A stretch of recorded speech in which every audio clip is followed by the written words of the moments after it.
ኢየሱስ ጌታ ነው። ጌታ ለዘላለም ይባረክ። አንዳንዴ ሰው ብዙ የሚለው ነገር አለ፣ ሰው ብዙ የሚናገረው ነገር አለ።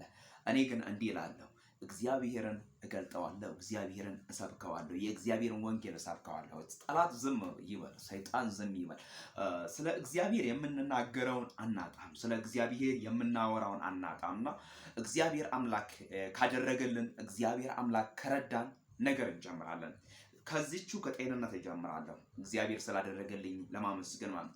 ከዚቹ ከህይወት እጀምራለሁ፣ እግዚአብሔር ስላደረገልኝ ለማመስገን። ምክንያቱም ይህንን ወንጌል እንድሰብከው ተነግሮኛል፣ ይህንን ወንጌል እንድሰብከው ተሰጥቶኛል። በነገራችን ላይ ወንጌል ስሰብክ የሚያምረው በእኔ በእግዚአብሔር ልጅ ነው፣ በሰይጣን አያምርም። ምክንያቱም በአሕዛብ አያምርም፣ በጨለማው አያምርም።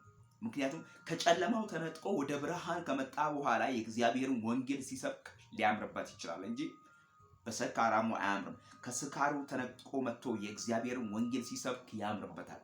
በዚያው በጨለማ በዚያው ባለበት በዚያው በማይመችበት ቦታ ሲናገር አያምርም፣ አይመጥንም። ስለዚህ አሁን ይሄ የሚመጥነኝ ጊዜ ነው። የእግዚአብሔርን ወንጌል ለመናገር የሚመጥነኝ ጊዜ ነው። ማህበራዊ ሚዲያ ላይ የእግዚአብሔርን ታላቅነት ላወራ የሚመጥነኝ ጊዜ ነው። ስለዚህ በእግዚአብሔር ጊዜ፣ ስለዚህ በእግዚአብሔር ሰዓት የእግዚአብሔርን ታላቅነት፣ የእግዚአብሔርን ኃያልነት፣ የእግዚአብሔርን ገናናነት፣ የእግዚአብሔርን ሁሉን ቻይነት ልናገር ጊዜው ከሆነ ጌታ እድልን ከሰጠኝ የእግዚአብሔር ምሕረት፣ የእግዚአብሔር ቸርነት፣ የእግዚአብሔር በጎነት የሚገለጥበት የሚወራበት ሰዓት ከሆነ ዘመኑ ይሄ ከሆነ የእግዚአብሔርን ወንጌል እናወራዋለን። ምክንያቱም እኛ ስናወራው እግዚአብሔር ይሰራል። እኛ እግዚአብሔርን ስናወራው፣ እኛ እግዚአብሔርን ወንጌል ስንሰብክ እግዚአብሔር ይሰራል። እግዚአብሔር የአፍህን ቃል አጸናዋለሁ ብሏል። ጌታ ለዘላለም ይባረክ። የእግዚአብሔር ቃል የጸና ነው።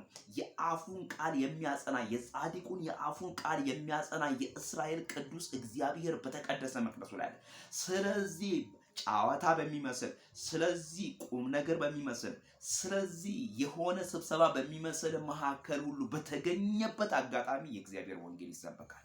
ምክንያቱም ጊዜ፣ ቦታ፣ ሰዓት ተብሎ የሚከፈልና የሚሰጠው ነገር ሊኖር አይገባም። የእግዚአብሔር ወንጌል ነው፣ የእግዚአብሔር ሐሳብ ነው፣ የሰው ሐሳብ አይደለም። ይሄ የእግዚአብሔር ሐሳብ ሲሆን የእግዚአብሔር ሐሳብ ደግሞ ቦታ የሆነ ነገር ሊገድበው አይገባም። ስለዚህ ያለን ጊዜ አሁን ነው። ስለዚህ ያለን ሰዓት አሁን ነው። ስለዚህ ያለን ዘመን አሁን ነው። በዚህ ዘመን ሊያውም በዚህ በከፋው ዘመን ሊያውም ሰው ከሰው ጋር በማይዋደድበት ዘመን ሰው